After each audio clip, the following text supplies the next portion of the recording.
नमस्कार सबैजनामा। आज चाहिँ म डेजो नेपाल को आइडी रेजिस्ट्रेसन कसरी गर्न सकिन्छ, नयाँ जोइनिङ चाहिँ कसरी गर्न सकिन्छ भन्ने विषयमा चाहिँ भिडियो बनाउन गइरहेको छु। सर्वप्रथम चाहिँ हामी क्रोम ब्राउजरमा जानुपर्ने हुन्छ यसको लागि हैन। क्रोम ब्राउजरमा गइसकेपछि डेजो नेपाल DAYJOYNEPAL डेजो नेपाल भनेर सर्च गर्यौं भने हामीले यसको अफिसियल वेबसाइट पाउँछौं dejonepal.com भनेर। यसमा चाहिँ हामीले ट्याब गर्यौं भने यसरी खुल्छ है। अब यहाँनिर हामीले आफ्नो यदि युजर आइडी छ भने लगइन गर्न सक्छौं, यदि छैन या त क्रिएट गर्नुपर्ने छ भने कसरी गर्न सक्छौं त भन्ने विषयमा हामी छलफल गर्छौं हैन। त्यसका लागि यो डेजो लेखेको ठाउँमा एकचोटि ट्याप गर्नुभयो भने यस्तो खुल्छ है। त्यसपछि यसलाई अलि तल सार्नुभयो भने यहाँनिरपट्टि connect to grow connect to know भन्ने एउटा चाहिँ लेखिएको छ स्लो।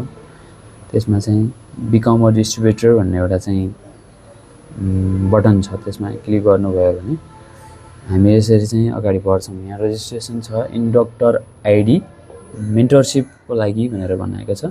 यहाँ चाहिँ तपाई जसले तपाईलाई इन्भाइट गरेको हो या त फेरि तपाई आफैले बनाउँदै हुनुहुन्छ भने तपाईको आफ्नो आइडी तपाईले यहाँ राख्नुपर्ने हुन्छ। जस्तो मैले यहाँ मेरो आइडी राखेर हेर्न गइरहेको छु हैन।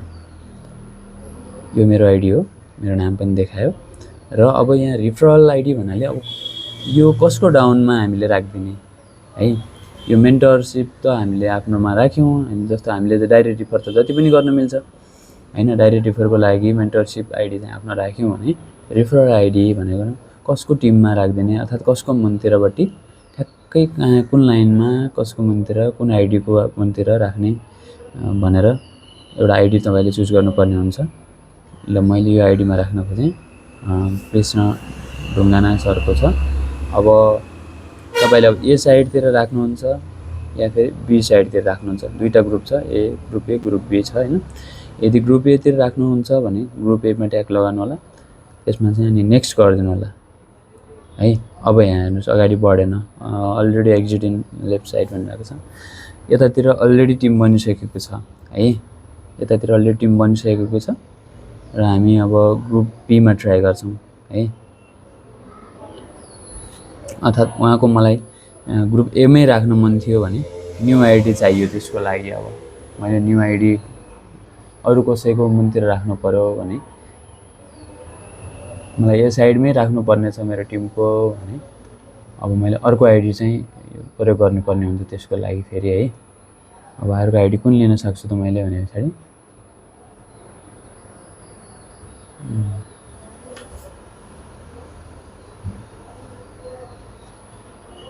DA09800186 यो कसको नाममा छ? खगेन्द्र बहादुर फौजा मगरको नाममा छ है।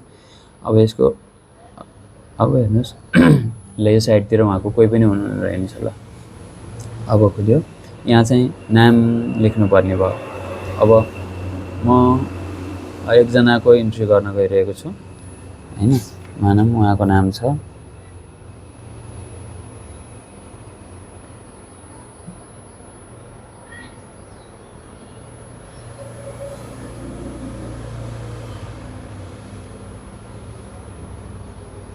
अटोमेटिक पाए त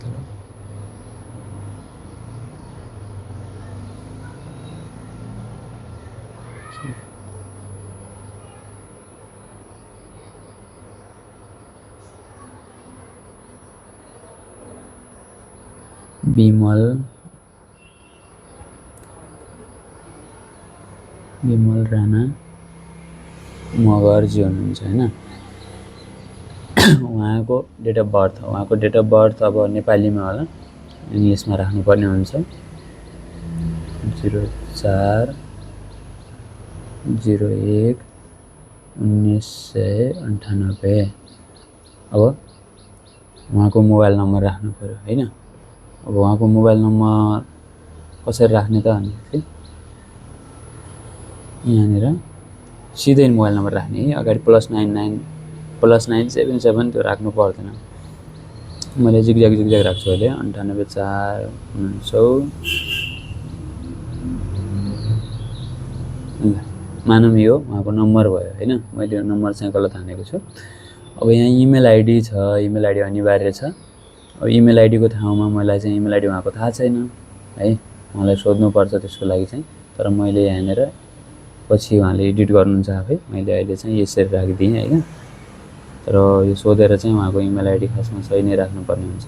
तर उहाँले केवाइसी गर्दाखेरि पनि यसलाई चेन्ज गर्न सक्नुहुन्छ हैन। उहाँको घर चाहिँ नेपाल कर्णाली प्रदेशको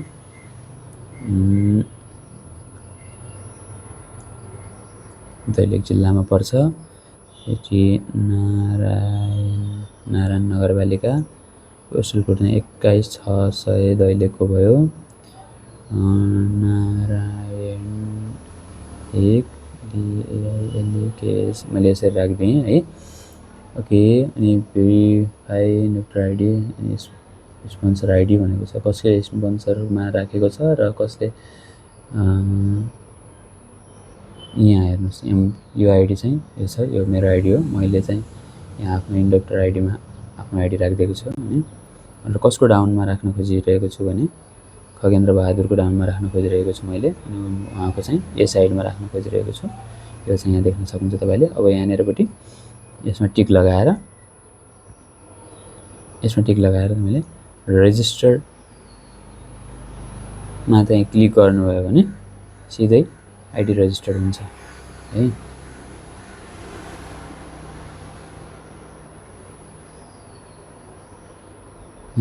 यसरी रेजिस्टरमा क्लिक गर्नुभयो भने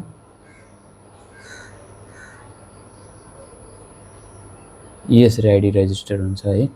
अब यहाँ हेर्नुहोस्, यहाँनिर नाम पनि देखायो विमल राणा मगर भनेर, उहाँको युजर आइडी पनि देखायो क्रिएट भइसके पछाडि। अनि पासवर्ड पनि देखाएको छ है, पासवर्ड पनि देखाएको छ यहाँनिर।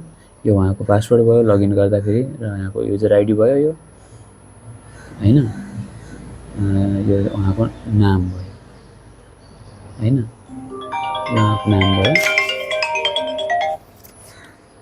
र अब यहाँ लगइन गर्ने ठाउँमा गएर अब यसलाई स्क्रिनशट गरेर पनि सेभ गर्न सक्नुहुन्छ तपाईँहरूले यसरी, र यसलाई कपी गरेर पनि राख्न सक्नुहुन्छ, कपी गरेर पनि सेभ गरेर राख्न सक्नुहुन्छ है। यसरी कपी गरेर राख्नुभयो भने उहाँलाई पठाइदिँदा पनि भयो, र पछिको लागि राख्न पनि सकियो।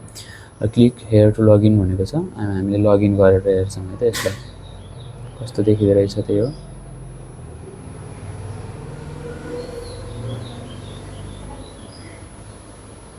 अब योहरू चाहिँ हटाइदिउँ हैन, हामीलाई चाहिएको यहाँबाट आइडी हो र पासवर्ड हो। पासवर्ड चाहिँ मैले यहाँ राखेँ अनि आइडी चाहिँ त्यहाँ गरेँ। अनि त्यसरी लगइन गरेँ मैले। हेर्नुहोस् है, हेर्नुहोस् हाम्रो आइडी चाहिँ रेजिस्टर भइसकेको छ। विमल राणा मगर डिस्ट्रिब्युटर आइडी यो छ।